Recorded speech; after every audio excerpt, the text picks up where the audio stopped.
Microsoft is preparing for what could be one of the biggest and potentially most controversial changes to Xbox in years. Advertisements are coming to the Xbox gaming experience. Microsoft has started testing an ad-supported version of Xbox Cloud Gaming. Certain Xbox insiders can stream selected games they already own without paying for a Game Pass subscription. In exchange, they watch adverts before the gaming session begins, and each session is currently limited to 1 hour. Microsoft says these adverts will not interrupt gameplay, and that the existing game itself remains unchanged. That might sound completely reasonable. You watch an advert, Microsoft covers some of the streaming cost, and you get access to your game without needing an expensive console or a monthly subscription. But this test is important because it represents something much bigger than a few adverts before cloud gaming. It could be the beginning of Microsoft turning advertising into one of the central pillars of the Xbox business. And once advertisements become normalized at the platform level, the question is no longer whether Microsoft can put adverts around games. The question becomes how far into the gaming experience those adverts will eventually be allowed to travel. Now let's separate what has been confirmed from the inevitable internet panic. Microsoft is currently testing an optional ad-supported method of streaming games through Xbox Cloud Gaming. Players participating in the test can stream certain games from their existing library for free. The adverts appear before the session begins, rather than suddenly appearing during gameplay. Microsoft has also published several principles for the program, including promises not to interrupt gameplay, to clearly label advertising, and to make adverts appropriate for the platform. In fact, there is a genuinely strong argument in favor of this specific version of the idea. Cloud gaming allows somebody with an older Xbox One, a laptop, a television, or potentially even a mobile device to access games that their hardware normally could not run.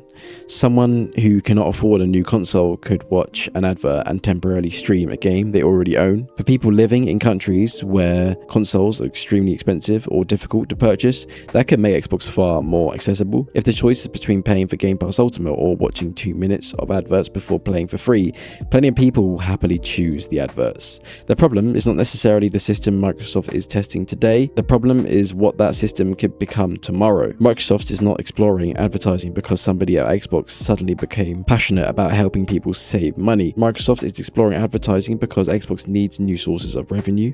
Xbox recently reported a difficult financial quarter. Revenue from Xbox content and services fell by 10%, while hardware revenue declined by 13%. Microsoft has been restructuring the division, reducing costs and attempting to return the Xbox business to growth, a difficult situation. The cost of developing blockbuster games continues to rise. Players are already angry about expensive consoles, premium editions, battle passes, subscriptions, microtransactions, and £70 games. There is only so much more money Microsoft can directly ask its existing customers to spend. Advertising offers another possibility. Instead of extracting more money directly from the player, Microsoft can sell access to the player's attention. When you purchase a game, you are the customer. When an advertiser is helping to fund your experience, you are also part of the product being sold. Microsoft can tell McDonald's, Nike, Coca-Cola, or any other company that it has millions of people sitting in front of highly interactive screens for hours at a time. From an advertiser's perspective, the audience is extremely valuable. People ignore banners on websites, they skip adverts on YouTube, they scroll past sponsored posts on social media. But when somebody is waiting to begin an Xbox session, Microsoft temporarily controls the entire screen. You can't scroll away. You can't look at another post, you're waiting to play. That is exactly the kind of attention advertisers want. Microsoft's own advertising division has been remarkably open about how valuable it believes gaming audiences are. Microsoft Advertising has described gaming as a major future advertising ecosystem, spanning Xbox, Activision Blizzard, King, and Microsoft's casual games. It already promotes formats including rewarded videos, interactive adverts, Xbox landing experiences, and branded integrations inside games such as Candy Crush, meaning Microsoft is about to place a Pepsi advert inside the next Fable. But it does show that this cloud gaming test is not happening in isolation. Microsoft owns one of the largest collections of gaming audiences in the world. It has Xbox, Minecraft, Call of Duty, World of Warcraft, Candy Crush.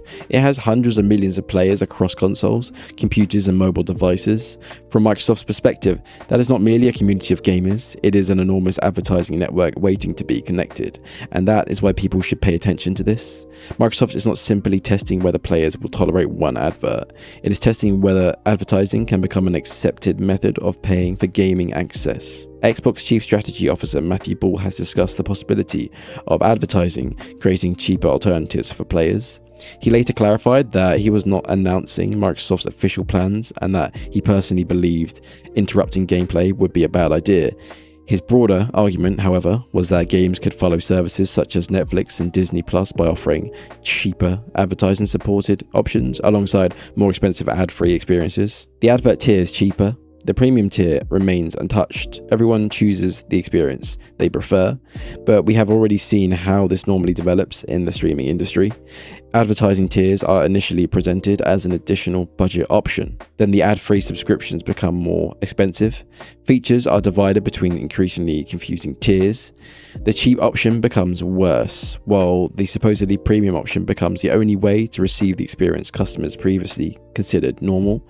That is the real concern with Xbox. An ad-supported version of cloud gaming might begin as an optional free service, but what happens when Microsoft decides that the standard Game Pass tier can also include adverts? What happens when the cheaper version of a game displays sponsored loading screens, when the Xbox dashboard contains even more paid placements, or when removing adverts becomes another benefit reserved for Game Pass Ultimate? Microsoft would never need to force adverts into every game. It could simply make the ad-free experience increasingly expensive. There is also an important difference between advertising around a game and advertising inside a game. Advertising around a game could mean a commercial before the cloud session begins. Advertising inside a game could mean branded billboards, sponsored menus, product placements, pause screen adverts, or rewards for watching videos. Some of those formats can work. A realistic football game already contains advertising because real football stadiums are covered in sponsorships. Seeing branded barriers in Forza Motorsport would not necessarily destroy the experience because motorsport is already heavily commercialized. A modern open world city containing recognizable shops and billboards could even feel more believable, but context matters. Nobody wants to open the map in The Elder Scrolls 6 and discover the road to Hammerfell is being sponsored by Deliveroo. Nobody wants Gears of War to offer bonus ammunition for watching a 30-second advert, and nobody wants a deeply emotional story scene followed by a promotion for car insurance. The moment an advert damages the tone, pacing, or immersion of a game, it is no longer harmless background decoration. It has changed the artistic experience. There is already precedent for this going badly. EA added pause screen adverts to USC 4 after the game had launched.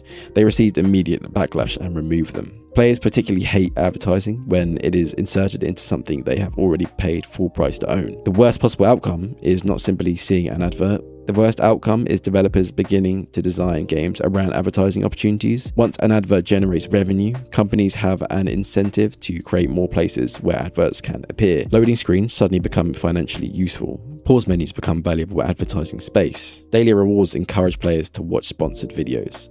Fast travel animations become longer because they create a conventional commercial break. Games could begin containing artificial interruptions because every interruption can be monetized. We have already watched mobile games evolve around this business model. Many mobile games are not simply games containing adverts. Their progression systems, currencies, timers, and reward structures are specifically built to create moments where watching an advert feels like the easiest solution. That is the line console gaming cannot afford to cross. Advertising should adapt to the game. The game should never be redesigned to accommodate the advertising. There is another part of this conversation that receives far less attention: targeting. Advertising becomes more valuable when the company selling it understands the audience. Xbox already knows what games you play, how frequently you play them, which genres you prefer, what you purchase, and how long your sessions normally last. There is currently no confirmation that Microsoft's cloud gaming adverts will use every piece of that information for personalized targeting, but advertising creates a financial incentive to understand players in greater detail. An advertiser may value a generic Xbox player. It will value a 25-year-old football fan who regularly purchases sports games and plays every Saturday afternoon even more. The more accurate the targeting becomes, the more valuable the advertising space becomes. That means Microsoft will need to be exceptionally clear about what information is being collected, how it is being used, and whether players can opt out of personalized advertising. Player-first advertising sounds good in a presentation. It only means something if players are given real control. Despite all these concerns, advertisements in gaming are not automatically evil. An optional advertising tier tier could genuinely help people. Imagine being able to play the first hour of a game through the cloud before deciding whether to buy it. Imagine younger players accessing certain games without needing another subscription. Imagine somebody with an Xbox One playing a new generation release by watching a short advert before the session. That is a meaningful exchange. The player gives Microsoft a small amount of attention, and Microsoft provides something genuinely valuable in return. But several boundaries need to remain permanent. Advertisements should never interrupt active gameplay. They should never be added retroactively to games people already purchased. They should never influence progression or deliberately make a game less enjoyable. Children should receive strong protections. Personalized advertising should be transparent and optional. And most importantly, the existence of an ad-supported option should not be used as an excuse to make the normal experience more expensive, because that is where the systems usually go wrong. The budget option is not used to make entertainment more accessible. It is used to redefine the ad-free experience as a luxury. Microsoft has not announced that Halo, Fable or Forza will suddenly contain commercial breaks. What Microsoft has done is arguably more important. It has officially started testing whether advertising can become a form of payment within the Xbox ecosystem. Right now, the trade appears relatively fair. Watch adverts before a cloud session and stream a game without paying for a subscription. But Microsoft is also building a wider advertising business around its gaming platform, and senior figures inside Xbox clearly believe ad-supported options could help solve the industry's affordability problem. So, no, this is not the gaming apocalypse, but it is a door opening. And whenever a multi-billion-dollar corporation opens a new door to monetization, you should always pay attention to where that door leads, because today it is an optional advert before a free cloud session. Tomorrow it could be a sponsored loading screen, then a cheaper Game Pass tier with commercials, then an advert in the pause menu. And eventually the industry may reach a point where paying £70 for a game is no longer enough to guarantee that you can play it without being marketed to. Microsoft says it wants advertisements to create value for players. Now, it has to prove that players will receive some of that value, and that advertising will not simply become another way of squeezing money from an audience that it was already paying for games, hardware, subscriptions, expansions, battle passes and microtransactions, because gamers are willing to accept new business models when the exchange feels fair. But the moment Microsoft starts treating every pause screen, loading screen and gaming session as an advertising inventory, people are going to push back. And honestly, they absolutely should.